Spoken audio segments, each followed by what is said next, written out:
নমস্কাৰ ছাত্ৰ ছাত্ৰীসকল, তোমালোক আটাইকে মই ভৈৰৱ ছাৰে শিকোৱা অহাৰ আজিৰ পাঠলৈ স্বাগতম জনাইছোঁ।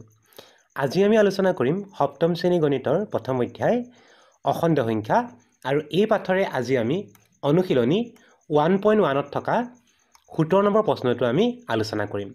আহাচোন ছাত্ৰ ছাত্ৰীসকল, আমি প্ৰশ্নটো চাওঁ। এই প্ৰশ্নটোত আমাক দিয়া আছে সংখ্যা ৰেখা ব্যৱহাৰ কৰি মান নিৰ্ণয় কৰা। ইয়াতে আমি কিছুমান যোগ বিয়োগ কৰিব লাগে, আৰু এই যোগ বিয়োগবোৰ কৰিবৰ কাৰণে আমি সংখ্যা ৰেখা ব্যৱহাৰ কৰিব লাগিব। গতিকে এই অংককেইটা কৰিবৰ কাৰণে প্ৰথম আমি সংখ্যা ৰেখা ল'ব লাগিব, আৰু এই যোগ বিয়োগবোৰ আমি সংখ্যা ৰেখা কৰি দেখুৱাব লাগিব। আহা আমি প্ৰথমে চাওঁ 1 নম্বৰ প্ৰশ্নটো। 1 নম্বৰ প্ৰশ্নটো দিয়া আছে যোগ 5 বিয়োগ যোগ 3। ইয়াতে আমি দুই প্ৰকাৰৰ সংখ্যা পাম। কিছুমান সংখ্যাৰ আগত যোগ চিন থাকিব আৰু কিছুমান সংখ্যাৰ আগত থাকিব বিয়োগ চিন। যদি সংখ্যা এটাৰ আগত যোগ চিন থাকে তেতিয়া তোমালোকে ধৰা যোগ 5 আছে বা যোগ 3 আছে বা যোগ 2 আছে, তেতিয়াহ'লে তোমালোকে 0ৰ পৰা যাবা সোঁফাললৈ। যোগ চিন থাকিলে যাবা সোঁফাললৈ, আৰু তাৰ বিপৰীতভাৱে যদি বিয়োগ চিন দিয়া থাকে তোমালোকে তাৰ বিপৰীত দিশটোলৈ যাব লাগিব। বিয়োগ চিন থাকিলে যাবা তোমালোকে বাওঁফাললৈ। এই কথাটো মনত ৰাখি ল'বা যে যোগ চিন থাকিলে আমি যাম সোঁফাললৈ, আৰু বিয়োগ চিন যদি থাকে সংখ্যা এটাৰ আগত তেতিয়া আমি যাম বাওঁফাললৈ। এতিয়া আমাক যিটো প্ৰশ্ন দিয়া আছে এই প্ৰশ্নটো চাওঁ আহা। ইয়াতে আমাক প্ৰথমে দিয়া আছে যোগ 5, গতিকে প্ৰথমে আমি যোগ 5 অৰ্থাৎ আমি প্লাছ চিনটোৱে বুজাইছে সোঁফাললৈ যাব কৈছে। সোঁফাললৈ যাম আমি 5 ঘৰ। হিচাপ কৰোঁ আহা 5 ঘৰ। 0ৰ পৰা যিহেতু আমি আৰম্ভ কৰিম, 1 ঘৰ 2 ঘৰ 3 ঘৰ 4 ঘৰ 5 ঘৰ। 0ৰ পৰা যদি আমি সোঁফাললৈ 5 ঘৰ যাওঁ তেতিয়াহ'লে আমি পামগৈ 5 সংখ্যাটোত। আমি 0ৰ পৰা গৈ পামগৈ 5 সংখ্যাটোত। এতিয়া চোৱা, আমি এতিয়া যিডোখৰ ঠাইত ৰৈ আছোঁ সেই ঠাইটুকুৰা হৈছে 5। তাৰমানে আমি এই 5 সংখ্যাটোত ৰৈ আছোঁ। মন কৰা, প্ৰথমে যোগ 5 দিয়া আছে, গতিকে আমি যোগৰ ফালে 5 ঘৰ গ'লোঁ। ক'ৰ পৰা গৈছোঁ? সদায় আমি 0ৰ পৰা আৰম্ভ কৰোঁ। 0ৰ পৰা 5 ঘৰ গ'লোঁ আমি সোঁফাললৈ। সোঁফাললৈ গৈ আমি 5 সংখ্যাটোত ৰৈ আছোঁ। তাৰপিছতে দিয়া আছে বিয়োগ যোগ 3।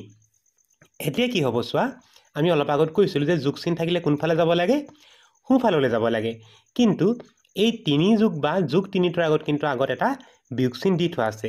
এই বিয়োগ চিনে কি কৰিব? আমাৰ দিশটো সলনি কৰিবলৈ ক'ব। আমি যদি যোগ 3ৰ কথা চাওঁ, যোগ 3 আমাক যাব কৈছে সোঁফাললৈ, কিন্তু এই যোগ 3ৰ আগত এটা কি চিন পৰিলে? বিয়োগ চিন পৰিলে। এই বিয়োগ চিনটোৱে কৈছে যে আমি 3 ঘৰটো যাম, কিন্তু সোঁফালে নহয়, তাৰ ওলোটাকে আমি বাওঁফাললৈ 3 ঘৰ আহিব লাগিব।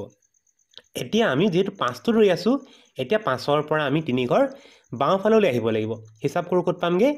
1 ঘৰ 2 ঘৰ 3 ঘৰ। তেতিয়াহ'লে আমি 5ৰ পৰা যদি বাওঁফাললৈ 3 ঘৰ আহোঁ তেতিয়াহ'লে আমি 2 সংখ্যাটোত পামহি। গতিকে আমি এনেকৈ আঁচ টানি দিওঁ, আৰু উত্তৰটো হ'ব তেতিয়াহ'লে আমাৰ 2।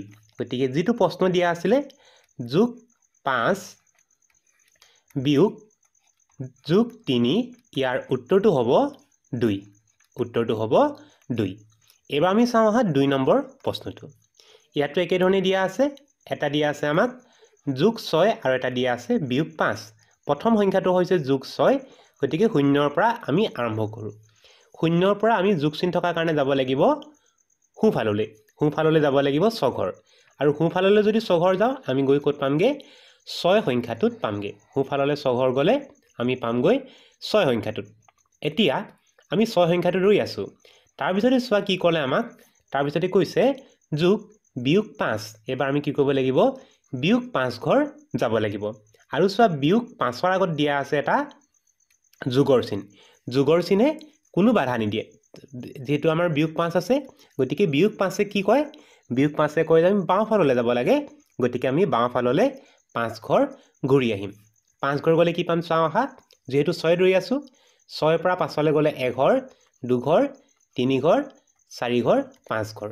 তেতিয়াহ'লে আমি 6ৰ পৰা যদি 5 ঘৰ সোঁফাললৈ আহোঁ তেতিয়াহ'লে আমি পামগৈ 1ত। গতিকে উত্তৰটো হ'ব ইয়াতে, এই প্ৰশ্নটোৰ উত্তৰ হ'ব বা মান হ'ব 1। এইবাৰ আমি চাওঁ আহা 3 নম্বৰ প্ৰশ্নটো। এই প্ৰশ্নটোত আমাক দিয়া আছে বিয়োগ 6 বিয়োগ যোগ 5। এতিয়া প্ৰথমে আমি আৰম্ভ কৰিম বিয়োগ 6। বিয়োগ 6টোৱে কৈছে যে আমাক 0ৰ পৰা যাব লাগে বাওঁফাললৈ বিয়োগে সদায় বাওঁফাললৈ যাবলৈ কয় আৰু শূন্যৰ পৰা যদি বাওঁফাললৈ আমি ছঘৰ আহোঁ তেতিয়াহ'লে আমি পামগৈ বিয়োগ 6 বাওঁফাললৈ যেহেতু আহিছোঁ তেতিয়াহ'লে আমি পামগৈ বিয়োগ 6 এতিয়া আমি বিয়োগ 6 ধৰি আছোঁ তাৰপিছতে আকৌ দিয়া আছে যোগ 5 মন কৰিবা আমি কি কৰিব লাগে যোগ 5তে ক'লে যে আমি যাব লাগে সোঁফাললৈ যাব লাগে 5 ঘৰ কিন্তু এই যোগ 5ৰ আগত আকৌ এটা বিয়োগ চিন দিয়া আছে গতিকে এই বিয়োগ চিনে ক'ব যে আমি যোগ 5এ কি কৈছিলে সোঁফাললৈ যাবলৈ কৈ আছিলে কিন্তু আগত বিয়োগ চিনটো দিয়াৰ লগে লগে আমি সোঁফাললৈ নগৈ তাৰ উলোটা দিশ মানে বাওঁফাললৈ যাব লাগিব এতিয়া আমি বিয়োগ 6 ধৰি আছোঁ এতিয়া বিয়োগ 6ৰ পৰা আমি আকৌ যাব লাগিব বাওঁফাললৈ যাব লাগিব 5 ঘৰ হিচাপ কৰোঁ ক'ত পামগৈ এঘৰ দুঘৰ তিনিঘৰ চাৰিঘৰ 5 ঘৰ তেতিয়াহ'লে আমি পামগৈ বিয়োগ 11 আৰু এই প্ৰশ্নটোৰ উত্তৰটো হ'ব তেতিয়াহ'লে বিয়োগ